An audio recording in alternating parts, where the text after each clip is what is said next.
Definition देखते हैं। तो कारक जो होता है वो 1 मिनट है। कारक किसको बोलेंगे? कारक की परिभाषा है, कारक के भी भेद देखेंगे। पहले कारक का डेफिनेशन देखेंगे, उसके बाद कारक के प्रकार या फिर कारक के भेद देखेंगे। ठीक है, तो कारक किसको बोलते हैं? कारक की परिभाषा या फिर डेफिनेशन है कि संज्ञा या सर्वनाम के रूप से वाक्य के अन्य शब्दों के साथ उसका संबंध दिखाया जाए, उसे कारक कहते हैं। संज्ञा और सर्वनाम आपको पता ही है कि संज्ञा जो होती है उसको इंग्लिश में नाउन बोलते हैं। तो संज्ञा होती है, संज्ञा किसी भी व्यक्ति, वस्तु, स्थान, गुण या फिर भाव का नाम होता है, उसे अपन संज्ञा कहते हैं। और सर्वनाम आपको सबको पता ही है कि सर्वनाम जो संज्ञा के बदले में जो शब्द यूज किया जाता है उसे सर्वनाम कहते हैं। तो इसी प्रकार कारक किसको कहते हैं? तो संज्ञा या सर्वनाम के जिस रूप से वाक्य के अन्य शब्दों के साथ उसका संबंध दिखाया जाए उसे कारक कहते हैं। कारक को परसर्ग या फिर विभक्ति ही कहते हैं। विभक्ति ये चिन्ह होता है विभक्ति। तो कारक को परसर्ग या फिर विभक्ति ही कहते हैं। अभी कारक के पहचानने के लिए एक सिंपल तरीका है, या फिर कारक कैसे पहचानेंगे? तो कारक की पहचान के लिए संज्ञा तथा सर्वनाम के आगे जो प्रत्यय लगा जाता है, संज्ञा या फिर सर्वनाम के आगे जो प्रत्यय लगाए जाते हैं उन्हें विभक्तियां कहते हैं।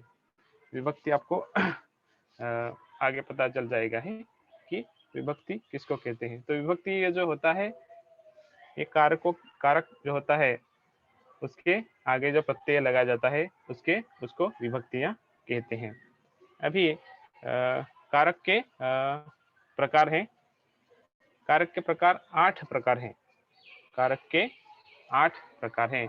उसमें पहला प्रकार है कर्ता कारक, दूसरा प्रकार है कर्म कारक, तीसरा प्रकार है करण कारक, चौथा प्रकार है संप्रदान कारक, पांचवा प्रकार है अपादान कारक, छठवां प्रकार या फिर भेद है संबंध कारक, सातवां अधिकरण कारक और आठवां जो कि लास्ट है संबोधन कारक।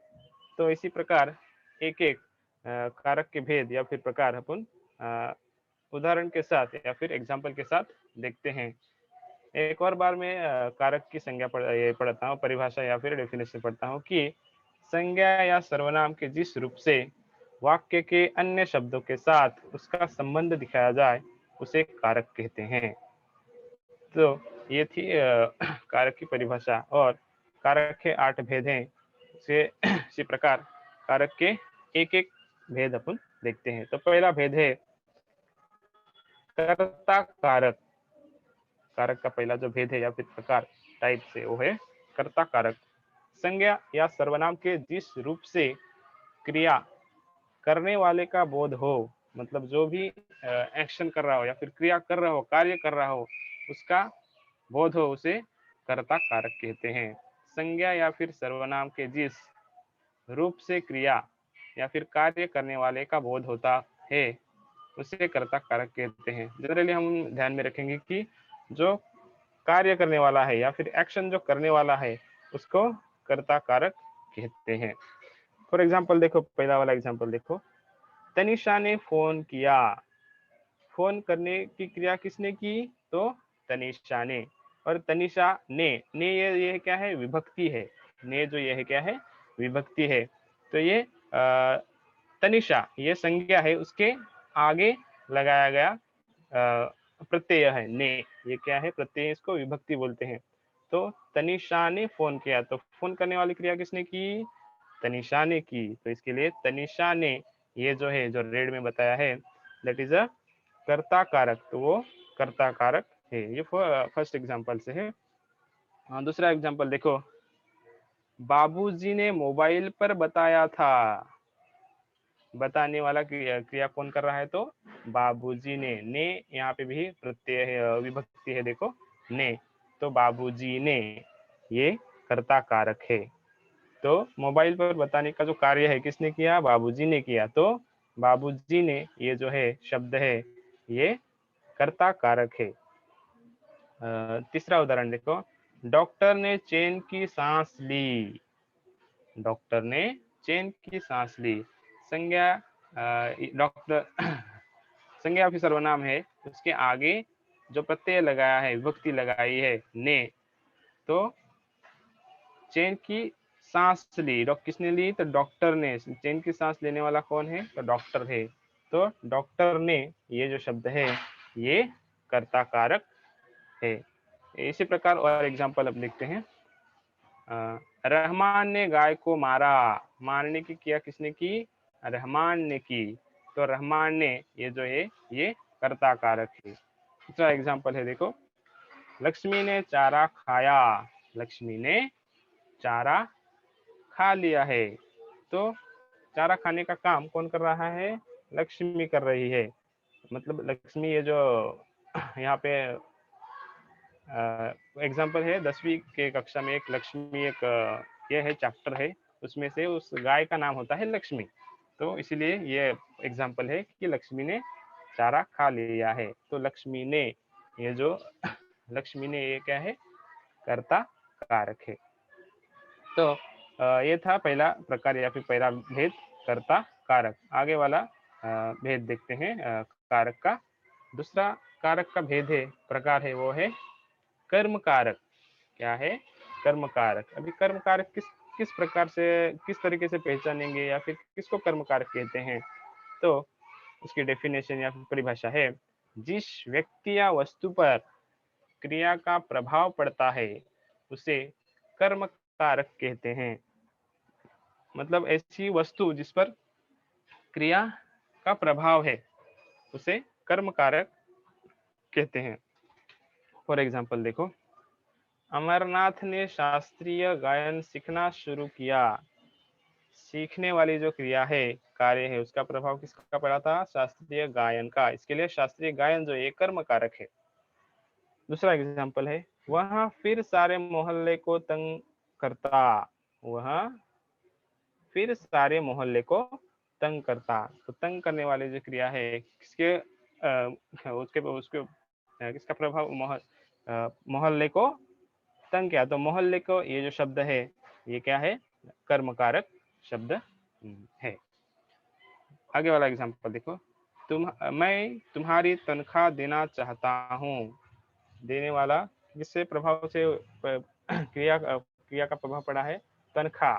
तो इस प्रकार किसी भी व्यक्ति या वस्तु पर क्रिया या फिर कार्य का प्रभाव पड़ता है उसे कर्म कारक कहते हैं। तो ये एग्जांपल से अपने 3 जो रेड में बताए गए हैं वो कर्म कारक है। इसी प्रकार और आगे भी एग्जांपल्स देखो, राम ने रावण को मारा। रावण को, दो को ये जो है विभक्ति है को, उसके रावण के आगे लगाई गई है। तो रावण को ये जो शब्द है ये क्या है, कर्म कारक शब्द है। हमने बाबूजी के निजी सचिव को बुलाया। हमने बाबूजी के निजी सचिव को बुलाया। तो सचिव को बुलाने की जो क्रिया है किससे प्रभाव पड़ना है, सचिव को। तो सचिव को ये जो शब्द है ये कर्म कारक है। और आगे एग्जांपल देखो, पिता ने पुत्र को बुलाया। बुलाने की क्रिया जो है किसने की है, पिता ने पुत्र को बुलाने की क्रिया की है। तो पुत्र को ये जो शब्द है ये क्या है, कर्म कारक है। तो इसी प्रकार कर्म कारक कैसे पहचानेंगे, कि जिस संज्ञा या फिर सर्वनाम के आगे को प्रत्यय लगाया, मतलब को विभक्ति लगी हो, उसको कर्म कारक कहते हैं। मतलब जिस पर क्रिया का प्रभाव पड़ता हो, क्रिया जो होने वाली क्रिया है इसके ऊपर पड़ती हो, उसको कर्म कारक कहते हैं। फॉर एग्जाम्पल जैसे अपन ने देखे हैं कि वह फिर सारे मोहल्ले को तंग किया। मोहल्ले को, जहाँ पे को के आगे जो शब्द रहेगा उसको कर्मकारक कहते हैं। ये था अपना दूसरा प्रकार था। आगे वाला तीसरा प्रकार या फिर भेद जो है वो है करण कारक। करण कारक ये तीसरा भेद है। तभी करण कारक किससे कहते हैं और कैसे पहचानेंगे? संज्ञा का जो रूप क्रिया का साधन हो उसे करण कारक कहते हैं। मतलब संज्ञा का जो क्रिया का मतलब क्रिया किससे की जा रही है, किस के आधार किस साधन से की जा रही है, उसे करण कारक कहते हैं। संज्ञा का जो रूप क्रिया या फिर कार्य मतलब एक्शन का साधन हो उसे करण कारक कहते हैं। तो अभी जिस संज्ञा या फिर शब्द के आगे जो विभक्ति लगने वाली है या फिर प्रत्यय लगने वाला है वो है फॉर एग्जाम्पल देखो, उदाहरण, अमरनाथ गाड़ी से आ रहे थे। अमरनाथ गाड़ी से आ रहे थे मतलब आने की जो क्रिया है वो किस साधन से हुई है? तो गाड़ी से हुई है। तो गाड़ी से ये जो शब्द है ये रेड में बताया गया है, दैट इज द करण कारक। तो इसे क्या कहते हैं? करण कारक कहते हैं। गाड़ी से मतलब आने की जो क्रिया, उसके लिए जो साधन यूज किया है वो गाड़ी से, तो इसके लिए गाड़ी से ये जो शब्द है ये करण कारक है। मतलब जिस संज्ञा या फिर सर्वनाम के आगे से प्रत्यय लगा हुआ हो या फिर विभक्ति लगा ही उसे करण कारक कहते हैं। दूसरा एग्जांपल देखो, क्या ईश्वर मुझसे कोई सेवा लेगा? क्या ईश्वर मुझसे कोई सेवा लेगा? मुझसे सेवा लेने की जो क्रिया है वो किस साधन से हुई है? मुझसे हुई है। मतलब ये मुझसे जो ये जो शब्द है इसको करण कारक कहते हैं। तीसरा एग्जांपल देखो, गाड़ी अपनी गति से आगे बढ़ रही थी। गाड़ी अपनी गति से आगे बढ़ रही है मतलब आगे बढ़ने की जो क्रिया है वो गति से हो रही है। ये साधन गति से हो रही है, इसके लिए गति से तब से ये विभक्ति है या फिर प्रत्यय है जो इस शब्द के आगे लगाया गया है उसे करण कारक शब्द करण कारक कहते हैं। ये तीन एग्जांपल और एग्जांपल है देखो। हाँ, रजत ने चाकू से पेंसिल बनाई। रजत ने चाकू से पेंसिल बनाई। तो पेंसिल जो बनाने का कार्य है किस साधन से किया गया हुआ है? चाकू से किया हुआ है। इसके लिए चाकू से ये जो शब्द है ये करण कारक है। हम गाड़ी से मित्र के घर गए। फिर वहां गाड़ी से आ गया ये शब्द, जो मित्र घर जाने की जो क्रिया है, जाने की जो क्रिया है वो गाड़ी से हो गई है। साधन जो यूज किया हुआ है वो गाड़ी है, इसके लिए गाड़ी से ये जो शब्द है ये है करण कारक। हम आंखों से देखते हैं। देखने वाली क्रिया किस साधन से हो रही है? ये देखने वाली क्रिया आंखों से हो रही है, तो आंखों से ये जो शब्द है ये है करण कारक है। और एग्जांपल देखो, हम हाथ से लिखते हैं या फिर हाथ से कोई भी काम करते हैं। तो काम करने की जो क्रिया है किस साधन से किए हुए हैं? हाथ से किए हुए, तो हाथ से ये जो शब्द है ये करण कारक है। हाँ, आगे ये था तीसरा प्रकार। और एक बार देखो कि करण कारक किसको बोलेंगे? तो संज्ञा का जो रूप क्रिया का साधन हो, क्रिया करने का साधन हो उसे करण कारक कहते हैं। जनरली हम याद रखेंगे कि किसी भी संज्ञा की सर्वनाम के आगे से लगा हुआ विभक्ति जो है वो से है, तो उसे पहचानने के लिए अपने को अच्छा रहेगा कि से मतलब जो भी विभक्ति या फिर सर्वनाम के आगे जो से ऐसा प्रत्यय लगा हो या फिर विभक्ति लगाया गया हो उससे करण कारक कहते हैं। मतलब क्रिया के साधन के अर्थ में जो शब्द रहता है उसे करण कारक कहते हैं। ये था तीसरा प्रकार। चौथा देखो आगे वाला, संप्रदान कारक। संप्रदान कारक ये कारक का चौथा भेद है। तो अभी इसकी परिभाषा देखो, इसकी परिभाषा क्या रहेगी। संप्रदान शब्द का अर्थ है देना, मतलब देने शब्द, संप्रदान शब्द का अर्थ क्या है, देना। जिसे कुछ दिया जाए या जिसके लिए क्रिया की जाए, मतलब ऐसा जो शब्द जिसके लिए की जाए या फिर जिसके लिए दिया जाए उसे संप्रदान कारक कहते हैं। देने वाली जो क्रिया होगी उसको संप्रदान कारक कहते हैं।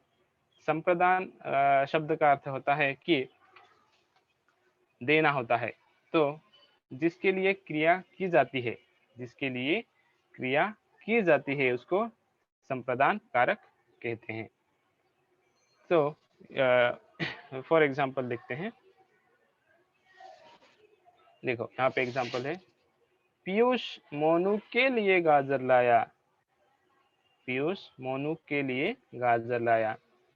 तो देने वाले क्रिया क्या फिर किसके लिए किया जाए, कार्य किसके लिए किया है, के लिए किया है, मतलब पीयूष ने गाजर किसके लिए लाए हैं, मोनू के लिए गाजर लाए हैं। तो के लिए ये जो शब्द है ये संप्रदान है, मतलब देने वाली क्रिया यहाँ पे हो रही है। किसको देने की, पीयूष किसको दे रहा है, मोनू के लिए गाजर लाया है, के लिए किसके लिए, मतलब देने वाली जो क्रिया है वो के, मोनू सॉरी पीयूष मोनू के लिए गाजर लाया, के लिए मतलब जिस वाक्य में इसी प्रकार के जो प्रत्यय लगे हुए या फिर विभक्ति यूज किए हुए के लिए या फिर को, तो उसको संप्रदान कारक कहते हैं। नेक्स्ट एग्जांपल देखो, सोनू मोनू के लिए जालीदार बांकड़ा खरीदा गया। सोनू मोनू के लिए, सोनू मोनू के लिए कौन सा बांकड़ा खरीदा गया, तो जालीदार बांकड़ा खरीदा गया। मतलब जो भी क्रिया किसके लिए की जा रही है, सोनू मोनू के लिए की जा रही है। तो के लिए ये जो शब्द है ये संप्रदान कारक है। ये सिल्वर क्रीम किसके लिए रखी है, सिल्वर क्रीम किसके लिए रखी है। तो के लिए ये जो शब्द है ये संप्रदान कारक है। जो भी क्रिया किसी के लिए की जाए या फिर किसी क्रिया में किसके लिए की जाए, फिर कुछ दिया जाए, तो उसे संप्रदान कारक कहते हैं। और एग्जांपल देखो, मतलब ऐसा जनरली अपन ध्यान में रखेंगे कि संज्ञा फिर सर्वनाम के आगे के लिए या फिर को ऐसी अगर विभक्ति लग जाती है या फिर प्रत्यय लग जाता है तो उसको संप्रदान कारक कहते हैं। देखो और एग्जांपल से अपने टेक्स्ट बुक में से है, लाडली काकी के लिए पुड़िया लाई, के लिए पुड़िया लाई। पुड़िया देने का या फिर जिसके लिए काम किया गया हो, कार्य किया है, वो यहाँ पे के लिए पुड़िया लाई, मतलब लाडली काकी के लिए पुड़िया लाई, काकी के लिए पुड़िया लाई, के लिए यहाँ पे शब्द है, तो के लिए ये जो है ये क्या है, संप्रदान कारक है। दूसरा एग्जांपल है, हरि मोहन के लिए मिठाई लाया, हरि मोहन के लिए मिठाई लाया। तब देने की या फिर लाने की जो क्रिया है वो के लिए ऐसा शब्द यूज करके किया गया है। तो हरि मोहन के लिए, मतलब हरि ने मोहन के लिए क्या लाई, मिठाई लाया। तो लाने की या फिर देने की जो क्रिया है वो के लिए ऐसा विभक्ति या फिर प्रत्यय यूज किया करके किया है। तो ऐसे इस प्रकार के जो शब्द रहेंगे या फिर इस प्रकार का जो शब्द रहेगा उसे क्या कहते हैं, संप्रदान कारक कहते हैं। तो इस प्रकार जनरली हम ध्यान में रखेंगे या फिर पहचानने की जो अपनी क्रिया ये रहेगी, कैसे किस तरह से पहचानेंगे, तो जिस किसी भी संज्ञा या फिर सर्वनाम के आगे के लिए या फिर को ऐसा शब्द यूज किया, जनरली के लिए ही ऐसा रहेगा। तो के लिए ऐसा जो जिस वाक्य में शब्द रहेगा तो उसे क्या कहेंगे, संप्रदान कारक कहेंगे। मतलब कोई भी कार्य या फिर क्रिया जो है, जो एक्शन जो किसी के लिए की जा रही है, उसको संप्रदान कारक कहेंगे। संप्रदान का यहाँ पे मतलब परिभाषा में दिया गया है, अर्थ होता है कि देना, किसी लिए कुछ भी काम करना।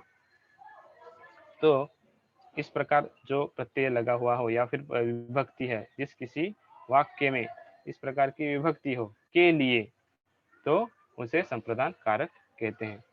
तो संप्रदान जिसके लिए क्रिया की जाती है, जिसके लिए क्रिया की जाती है, उसे क्या कहते हैं? संप्रदान कारक कहते हैं। तो इस प्रकार एग्जाम्पल से कि पीयूष मोनू के लिए गाजर लाया, सोनू मोनू के लिए जालीदार बाकड़ा खरीदा, ये सिल्वर क्रीम किसके लिए है? तो इस तीनों सेंटेंस में या फिर वाक्य में के लिए ये शब्द है। तो के लिए जिस किसी वाक्य में रहेगा, दैट इज कॉल्ड, उसे हम क्या कहते हैं? संप्रदान कारक कहते हैं। आगे वाला जो पांचवा प्रकार है वो है अपादान कारक। यहाँ थोड़ा स्पेलिंग मिस्टेक हो गया है, अपादान हो गया, ये अपादान कारक है। ठीक है, तो अपादान कारक किसको बोलेंगे? तो अपादान कारक का परिभाषा या फिर डेफिनेशन देखो।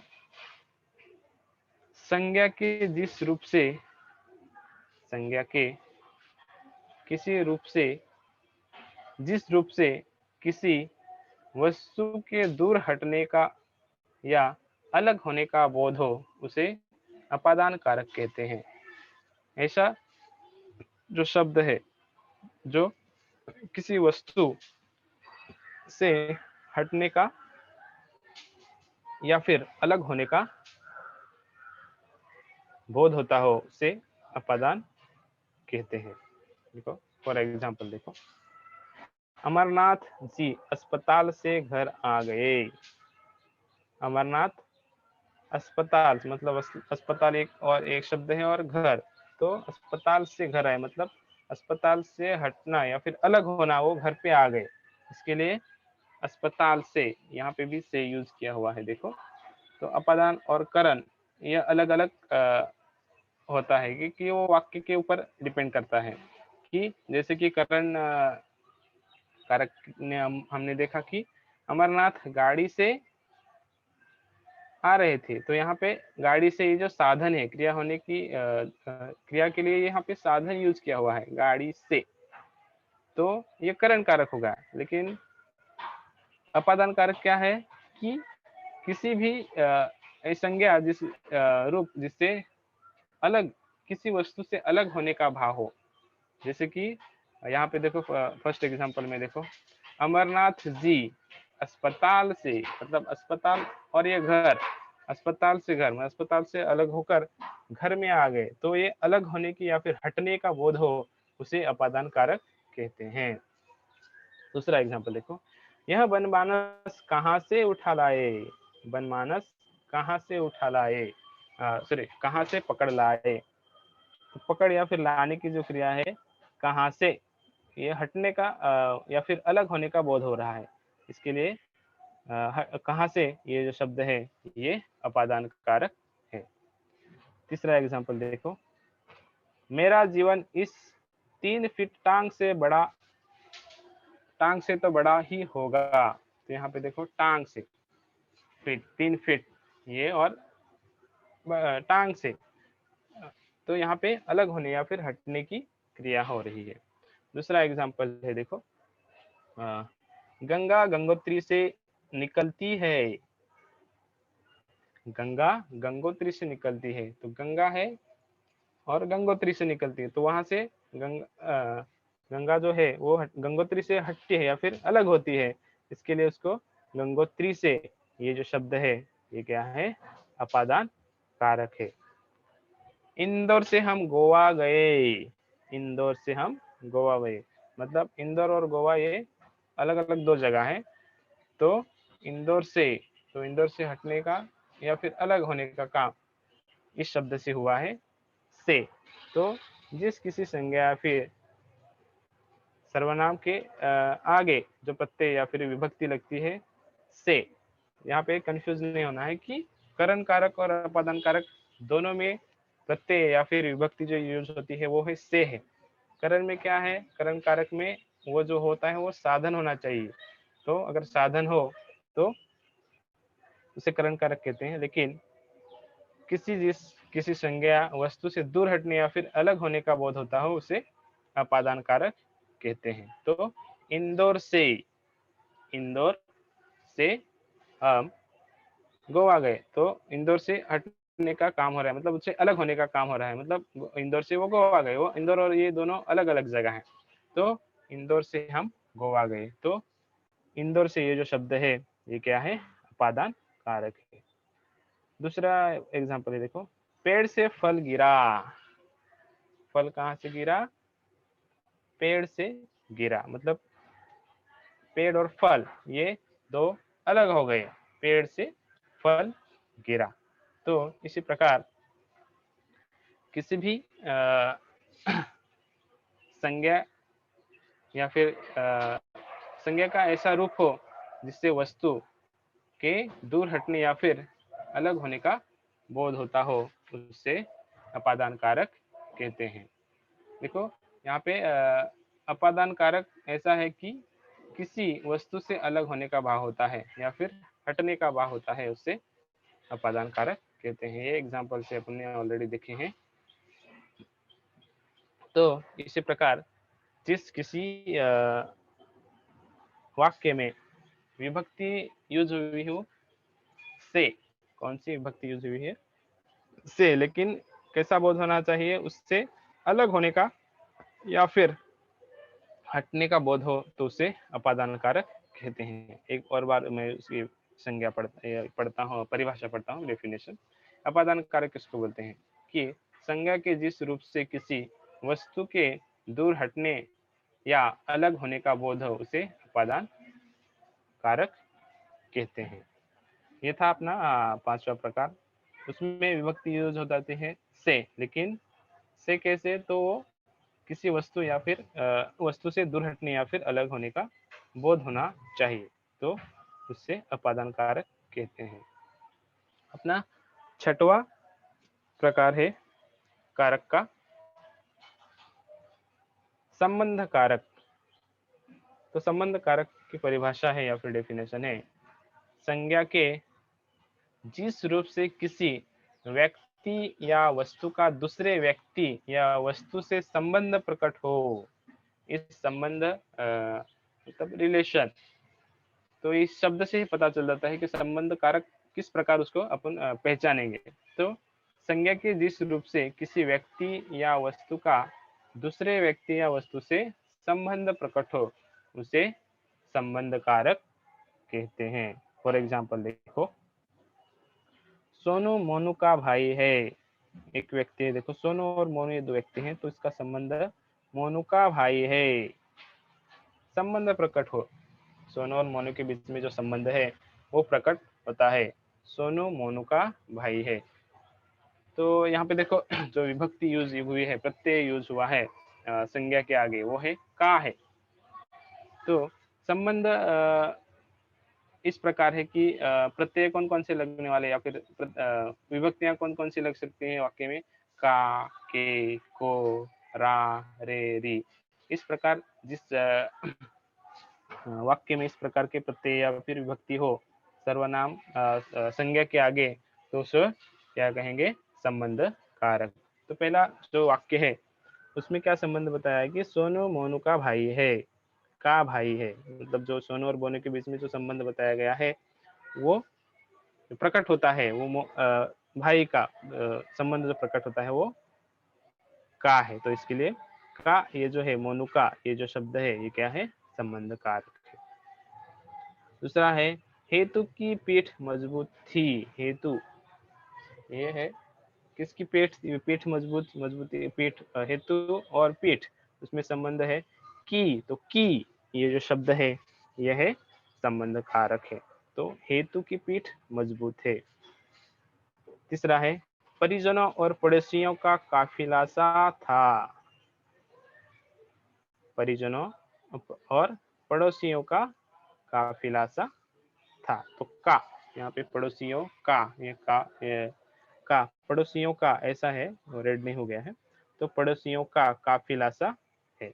तो काफिला, पड़ोसियों का ये जो है ये संबंध कारक।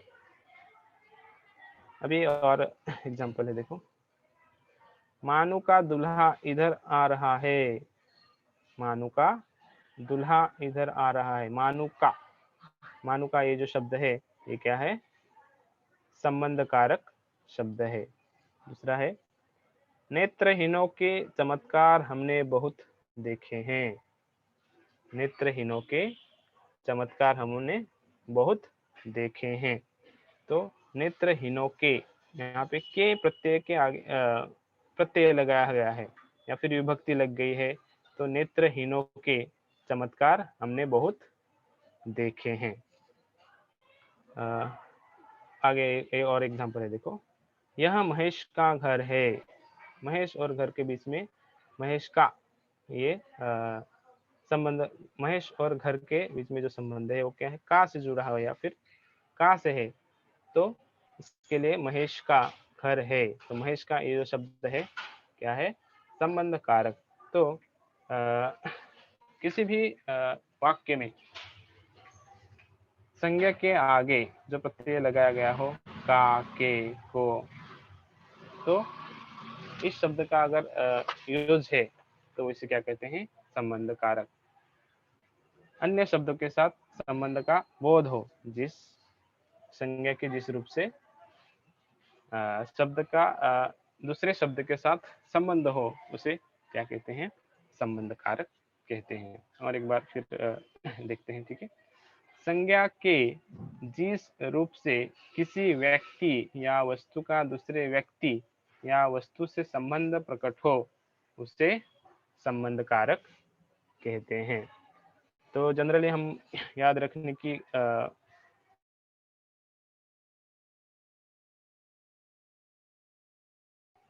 कोशिश करके करेंगे, या फिर याद कैसे रखेंगे, विभक्ति या फिर प्रत्यय कौन से लगे हो, का, के, को, रा, रे, री, इस प्रकार के जो विभक्ति लगे हो संज्ञा के आगे, तो उसे संबंध कारक कहते हैं। एक व्यक्ति का दूसरे व्यक्ति से संबंध प्रकट होना चाहिए, रिलेशन दिखना चाहिए, तो उसे क्या कहते हैं, संबंध कारक। ये था अपना छठवां भेद या फिर प्रकार था कारक का। आगे वाला सातवां प्रकार है, देखो, अधिकरण कारक। अधिकरण कारक, तो अधिकरण कारक किसको कहते हैं, परिभाषा या फिर इसकी डेफिनेशन देखो। संज्ञा के जिस रूप से क्रिया या फिर कार्य के आधार का बोध है होता है, कार्य के आधार का बोध होता है, उसे अधिकरण कारक कहते हैं। संज्ञा के जिस रूप से क्रिया यानी कार्य, एक्शन के आधार का बोध होता है, आधार का बोध होता है, उसे अधिकरण कारक कहते हैं। उसमें ज्यादातर विभक्ति जो यूज होती है वो क्या है, पर या फिर में, उसमें, इसमें या फिर उस पर, टेबल पर, मेज पर, घर में, इस प्रकार के जो शब्द ये संज्ञा है उसके आगे जो में या फिर पर ऐसी विभक्ति यूज की हुई है, विभक्तियां यूज की हुई या फिर प्रत्यय यूज किया गया हो, उसे अधिकरण कारक कहते हैं। फॉर एग्जाम्पल देखो, अमरनाथ ने ईजल पर कैनवास लगाया। कैनवास किस पर लगाया, ईजल पर। तो पर, ईजल पर, ये जो शब्द है यह है अधिकरण कारक। एकदम सिंपल से याद रखने के लिए अधिकरण जो कारक है वो सिंपल ही हम याद रखेंगे कि जिस किसी वाक्य में या फिर जिस किसी सेंटेंस में या फिर पर ऐसा विभक्ति या फिर प्रत्यय यूज किया हुआ है संज्ञा के आगे, क्योंकि विभक्ति किसको बोलते हैं अपन, संज्ञा या फिर सर्वनाम के आगे जो प्रत्यय लगाए जाते हैं उसको विभक्तियां कहते हैं या विभक्तियां कहते हैं। तो विभक्ति यहाँ पे क्या है, में और पर, ये क्या है, इसको विभक्ति बोलते हैं। विभक्ति मतलब क्या होता है, चिन्ह होता है। तो वो में या फिर पर ऐसे प्रत्यय या फिर विभक्ति जिस किसी वाक्य में संज्ञा या फिर सर्वनाम के आगे यूज किया हुआ हो, उसको अधिकरण कारक कहते हैं। तो पहला एग्जांपल है, देखो, अमरनाथ ने ईजल पर कैनवास लगाया। ईजल पर की क्रिया जो है, लगाने वाली जो क्रिया है, उसका आधार है कि इससे आधार का बोध होता है कि ईजल पर। दूसरा एग्जांपल देखो, गांधी जी आश्रम में थे। गांधी जी आश्रम में, रेड में बताया गया, देखो, आश्रम में। तो कहाँ पे थे? आश्रम में थे। तो क्रिया या फिर कार्य का आधार क्या है? आश्रम में। इसके लिए पहला जो वाक्य है उसमें पर है, और दूसरा जो वाक्य है उसमें क्या है? में है। तो जिस किसी वाक्य में या फिर पर ऐसे प्रत्यय या फिर विभक्ति है तो उसको अधिकरण कारक कहते हैं। तीसरा एग्जांपल देखो, घर में उनकी हुकूमत थी। घर में, यहाँ पे वापस से में आ गया, देखो, घर में उनकी हुकूमत थी। दुर्घटना हाईवे पर हुई थी। दुर्घटना हाईवे पर हुई थी। यहाँ पे विभक्ति जो यूज हुई है वो है पर। तो इस तरह अधिकरण कारक किस तरह पहचानेंगे कि संज्ञा के जिस रूप से क्रिया या फिर कार्य के आधार का बोध हो। किसका बोध हो? आधार का बोध हो, उसे अधिकरण कारक कहते हैं। जनरली हम याद रखेंगे कि जिस किसी वाक्य में संज्ञा या फिर सर्वनाम के आगे में या फिर पर ऐसी विभक्ति लगी हो या फिर प्रत्यय लगा हुआ हो, उसको अधिकरण कारक कहते हैं। और एग्जांपल है, देखो, दिल्ली शहर में एक घर ढूंढ रहा हूँ। शहर में, दिल्ली शहर में एक घर ढूंढ रहा हूँ। तो शहर में ये जो शब्द है ये है अधिकरण कारक। सिंह वन में रहता है। सिंह वन में रहता है। तो वन में ये जो शब्द है ये अधिकरण कारक है। तो अधिकरण कारक कैसे पहचानेंगे कि क्रिया के आधार के अर्थ में जिसे शब्द जैसे यूज किया हुआ हो, इसे अधिकरण कारक कहते हैं। जनरली याद रखना है कि जिस किसी वाक्य में या फिर पर ऐसा विभक्ति है तो उससे अधिकरण कारक कहते हैं। हमारा लास्ट या फिर 8वां जो प्रकार है वो है संबोधन कारक। ये एकदम इजी है। संबोधन कारक संज्ञा के जिस रूप से किसी को पुकारा जाए अथवा चेतावनी दी जाए उसे संबोधन कारक कहते हैं। क्या है? ये जिसी संज्ञा के जिस रूप से किसी को पुकारा जाए या फिर चेतावनी दी जाए या फिर ऑर्डर जिसको बोलते हैं कि ऑर्डर दी जाए, तो या फिर ऑर्डर से बोलते हैं या फिर बात करते हैं, उसे क्या कहते हैं? संबोधन कारक। ये विस्मयादि बोधक अव्यय भी होता है कि जिस वाक्य में विस्मयादि बोधक चिन्ह यूज किया हुआ है, एक्सक्लेमेटरी जो साइन होता है उससे यूज किया हुआ है, उसको संबोधन कारक कहते हैं। संबोध यानी कि चेतावनी या फिर पुकारना, संबोध देना, पुकारना, बुलाना या फिर चेतावनी देना, तो उससे संबोधन कारक कहते हैं कि संज्ञा के जिस रूप से किसी को पुकारा जाए अथवा चेतावनी जाए उसे संबोधन कारक कहते हैं। किसी को पुकारने के अर्थ में जो शब्द यूज किया जाता है उसको संबोधन कारक कहते हैं। या फिर ये विस्मयादि बोधक भी अव्यय होते हैं। उनका जो प्रयोग या फिर इसका यूज जो होता है संज्ञा के पूर्व किया जाता है। फॉर एग्जाम्पल देखो, अरे अनुज तुम कहाँ हो? अरे अनुज, ये जो है ये संबोधन कारक है। हे ईश्वर मुझे शक्ति दो। तो हे ईश्वर के आगे इसमें अधिबोधक चिन्ह यूज किया हुआ है। तो हे ईश्वर ये जो शब्द है ये क्या है? संबोधन कारक है। वाह तुमने तो कमाल कर दिया। वाह तुमने तो कमाल कर दिया। ये इस प्रकार कि जिस किसी वाक्य में इस प्रकार के यह है कि संज्ञा के पुकारने या फिर चेतावनी देने के अर्थ में या फिर पुकारने के अर्थ में जो शब्द यूज किए जाते हैं उसे संबोधन कारक कहते हैं। उसमें एक और शब्द यूज मतलब प्रत्यय जो विभक्ति जो यूज करते हैं, है, अजी, अरे इधर आओ, ओहो सुनते हो, ऐसे जो शब्द यूज किए हैं उसको क्या बोलेंगे? संबोधन कारक। अरे लड़के इधर आ, अरे लड़के, मतलब यहाँ पे अरे लड़के, यहाँ पे इसमें अधिबोधक चिन्ह ये यूज नहीं किया है, लेकिन उसको क्या किया है? पुकारने की या फिर बुलाने की क्रिया हो रही है, तो बुलाया जा रहा है, इसके लिए अरे लड़के इधर आ, मतलब अरे लड़के, ये जो है यह है संबोधन कारक हो गया। तो इसी प्रकार संबोधन कारक जो कारक पहचानने का जो सिंपल तरीका है कि जिससे संज्ञा के जिस रूप से किसी को पुकारा जाए या फिर उसको चेतावनी दी जाए या फिर बुलाया जाए, संबोधन किया जाए, तो उसे क्या कहते हैं?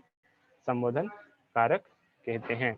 तो इसी प्रकार हमने कारक के भेद या फिर कारक के जो 8 प्रकार है वो देखे हैं कि पहला प्रकार है, अपने देखा है कि कर्ता कारक है,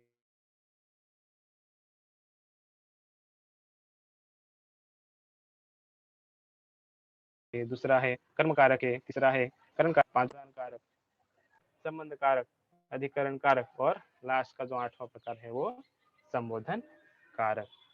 तो इसी प्रकार ये कृति स्वाध्याय है कि इस प्रकार आपको क्वेश्चंस आएंगे कि निम्नलिखित वाक्य में प्रयुक्त कारक पहचान और उनका भेद लिखना है। एकदम इजी है कारक को पहचानने के लिए कि कारक को अच्छे से पहचानने के लिए क्या करना होता है कि जो विभक्ति है, जैसे मैंने बताया, विभक्ति या फिर प्रत्यय जो सर्वनाम या फिर संज्ञा के आगे लगाए जाते हैं, उसको प्रत्यय लगाए जाते हैं, जिसको विभक्ति कहते हैं। तो विभक्तियां जैसे कि अगर कर्ता कारक पहचानना है तो संज्ञा या फिर सर्वनाम के आगे क्या होना चाहिए? विभक्ति ने होनी चाहिए, तो कर्ता कारक कहते हैं।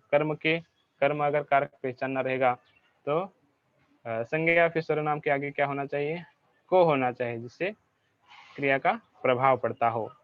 और करण कारक ये से मतलब साधन, क्रिया के साधन के अर्थ में जो यूज किया है से और एक करण और अपादान, ये दोनों से ही विभक्ति यूज करते हैं, लेकिन करण में क्या होता है? साधन यूज किया जाता है, जैसे कि गाड़ी से